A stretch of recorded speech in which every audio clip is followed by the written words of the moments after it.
नमस्कार दोस्तों, बाबू शोभाराम राजकीय कला महाविद्यालय अलवर की ऑनलाइन कक्षाओं में आपका स्वागत है। मैं सुंदर बसवाल, सहायक आचार्य इतिहास कला संस्कृति विभाग, आज आपसे आधुनिक भारत का इतिहास के टॉपिक राजा राम मोहन राय और ब्रह्म समाज विषय पर चर्चा करूंगा। दोस्तों, पिछली कक्षा में हमने नव जागरण के बारे में पढ़ा, पुनर्जागरण आंदोलन का भारतीय परिप्रेक्ष्य पढ़ा। उस भारत पुनर्जागरण आंदोलन में राजा राम मोहन राय और उनके द्वारा स्थापित ब्रह्म समाज का क्या योगदान रहा, इसके सभी आयाम और पहलुओं पर आज हम चर्चा करेंगे। राजा राम मोहन राय भारतीय पुनर्जागरण के अग्रदूत तथा आधुनिक भारत के जनक कहलाते हैं। इस नव जागरण की धारा को प्रबल रूप से श्रावित करने का श्रेय उन्हीं को जाता है। भारतीय इतिहास में राजा राम मोहन राय का स्थान उन महासेतु के समान है जिस पर चढ़कर भारतवर्ष अपने अथाह अतीत से अज्ञात भविष्य में प्रवेश करता है। प्राचीन जाति प्रथा और नवीन मानवतावाद के बीच जो खाई है, अंधविश्वास और विज्ञान के मध्य जो दूरी है, स्वेच्छाचारी राज्य तथा जनतंत्र के बीच जो अंतराल है, वह बहुदेववाद और शुद्धदेव एक्सवाद के बीच जो भेद है, उन सब खाइयों को पुल बांधकर भारत को प्राचीनता से नवीनता की ओर ले जाने वाले महापुरुष का नाम ही राजा राम मोहन राय है। ये कोलवेट नामक वैज्ञानिक ने, राजनीतिक विचारक और इतिहासकार ने अपने पुस्तक में लिखे हैं। वे एक दूरदर्शी और सुप्रणेता थे। उन्होंने भांप लिया था कि भारत के भविष्य में किस दिशा की ओर जाने वाला है, इसलिए उन्होंने बड़े साहस से यूरोपीय विचारों और विज्ञान का स्वागत किया। वो पूर्व से पश्चिम का समन्वय करना चाहते थे, परंतु दूसरी तरफ वे अपने धर्म, अपनी परंपरा, भारतीय विचारों के प्रति आस्थावान थे। इसलिए उन्होंने सीरमपुर में बयान देते हुए ईसाई धर्म प्रचारकों की कटु आलोचना की थी।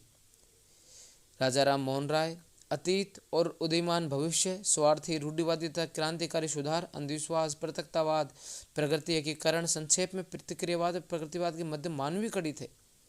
इस तरह राजा मोहन राय के नव जागरण में उनका बड़ा महत्वपूर्ण योगदान रहा। उनके जीवन वर्त के बारे में जानते हैं।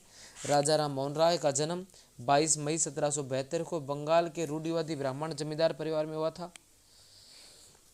बचपन से ही उनको सारे राग रंग मिले, लेकिन वो एकांत प्रिय और इन चीज़ों के प्रति उनका मन दुखता था जब वो कभी इन समाज में जो वंचनाएं थी उनको देखते थे। तो राय की पदवी उन्हें मिली हुई थी और शिक्षा भी उनकी अरबी, फारसी, हिंदी, अंग्रेजी, संस्कृत कई भाषाओं के ज्ञाता थे। और राजा राम मोहन राय का एक बार उन्होंने 13 वर्ष की आयु में और गृह त्याग दिया। इन सब चीज़ों की खोज में निकल पड़े वो। और राजा राम मोहन राय का जो सबसे बड़ा योगदान है, जिन्हें आधुनिक भारतीय समाचार पत्रों का जनक भी कहा जाता है, राजा राम मोहन राय का दृष्टिकोण मूलतः बौद्धिक था। कुछ विद्वानों ने तो उन्हें आधुनिक भारत का प्रथम बौद्धिक महापुरुष माना है।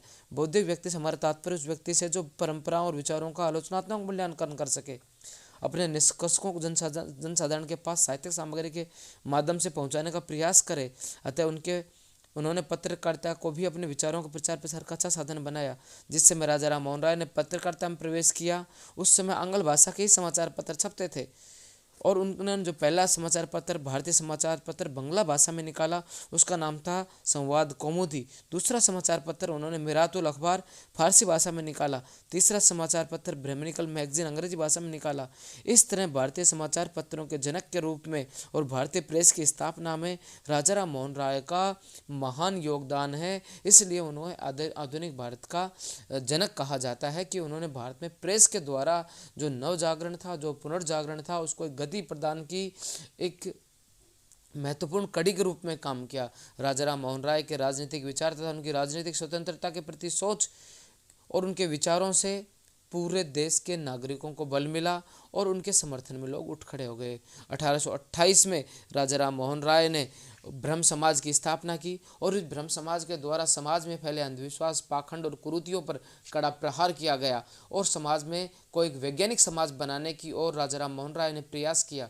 उन्होंने पूर्व से पश्चिम का समन्वय कराने की कोशिश की। पश्चिम से उनको लगा कि गणित और भौतिक या विज्ञान के जो वो हैं वो उन्होंने वहाँ से ग्रहण किए और पूर्व के साथ पश्चिम का समन्वय किया। इस तरह राजा राम मोहन राय की 1833 में ब्रिस्टल इंग्लैंड में मृत्यु हो गई और राजा राम मोहन राय भारतीयों को एक वैज्ञानिकता का पाठ पढ़ा गए, एक अंधविश्वास मुक्त भारत का पाठ पढ़ा गए। इस तरह राजा राम मोहन राय का भारतीय समाज और धर्म के उत्थान में महत्वपूर्ण योगदान रहा।